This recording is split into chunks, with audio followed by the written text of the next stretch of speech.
people on PAYE payroll fall in 7 of the last 8 months, vacancies, especially for SMEs, declining every single month, and most worrying of all, GDP per capita and labour productivity both falling.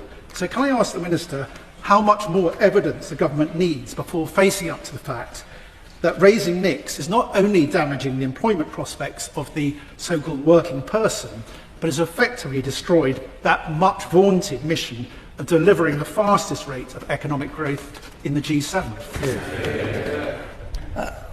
Well, my lords, I appreciate what the noble lord says, but I would say to him that employment in the UK is at a record high, more than 34 million in March to May 2025. Welcome to UK Watch Arena, your source for uncensored insights from the heart of Westminster.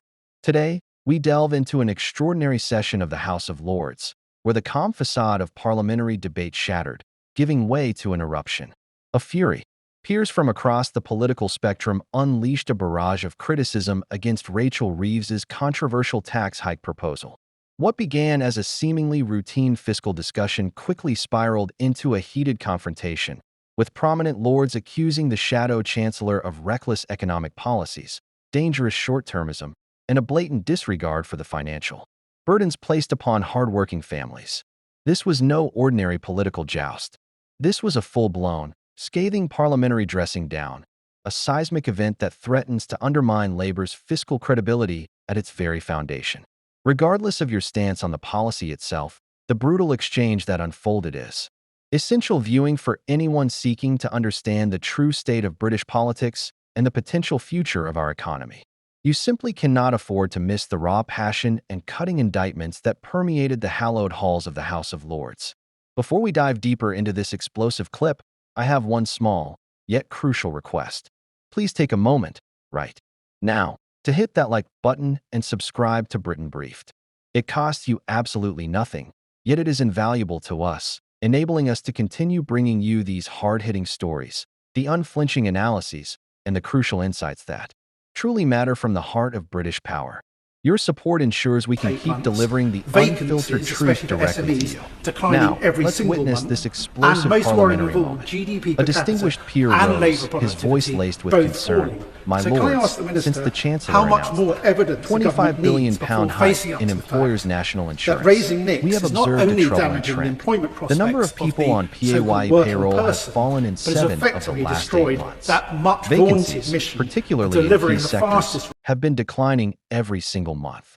And, most worrying of all, both GDP per capita and labor productivity are in decline. Therefore, I must ask the Minister, how much more evidence does the government require before finally confronting the undeniable truth? Raising national insurance contributions is not only actively damaging the employment prospects of the so-called working person, but it has effectively obliterated that much-vaunted mission of delivering the fastest rate of economic growth in the G7. The minister, maintaining a composed demeanor, responded, "Well, my lords, I certainly appreciate the noble lord's concerns, but I must respectfully challenge his premise. I would remind him that employment in the UK is currently at a record high. As of March to May 2025, there are over 33.4 million people in employment. The total number of jobs across the economy is also at an unprecedented high. Furthermore, we are seeing a record number of women in employment, a significant achievement. The proportion of 16 to 24-year-olds who are not in education, employment, or training, known as NEETs, has fallen both on the quarter and indeed over the entire year. My lords, we are systematically fixing the profound damage that the party opposite inflicted upon our economy, and we are absolutely committed to continuing that vital journey towards national prosperity." Undeterred, another lord immediately countered, citing detailed statistical evidence. My lords, feedback from the latest quarterly ONS vacancy survey, specifically for April to June, provides a very different picture.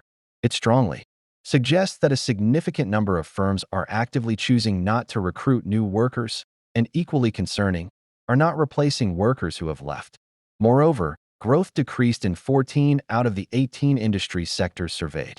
It is particularly alarming that the largest decrease in vacancies, a staggering 31.9%, was actually in the crucial construction sector, falling by 14,000 on the quarter alone. The noble lord, the minister, speaks of growth, but when, precisely, is it going to actually start? And, perhaps more pertinently, when is house building going to commence in earnest? The government's ambitious target of building 1.5 million houses by 2029 is beginning to look less like an achievable goal and more like a distant, unattainable dream. The minister calmly addressed the concerns regarding the housing sector. Well, the noble lord will undoubtedly be aware that in March, the government announced a significant initiative. We are sponsoring a brand new construction skills mission board.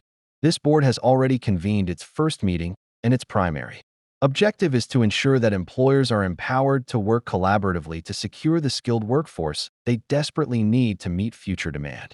Indeed, their work is crucial to building the very houses that we as a nation so desperately require.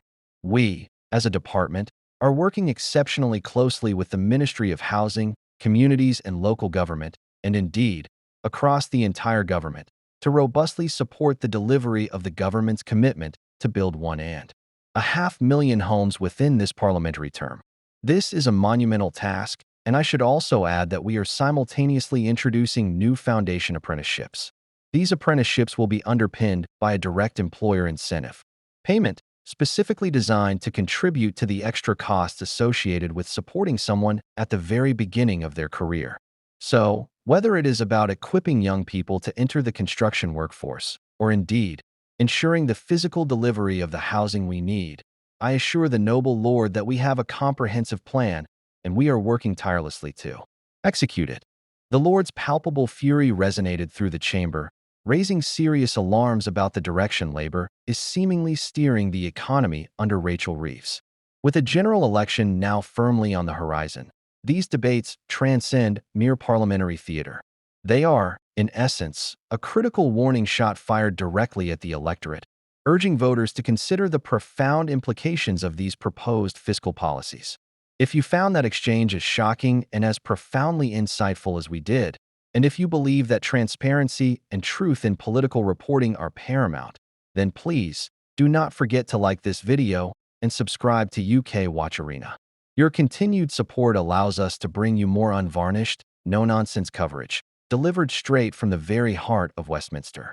We are committed to cutting through the noise and delivering the essential information you need to make informed decisions about the future of our nation. Thank you for watching, and stay tuned for more unfiltered analysis. *.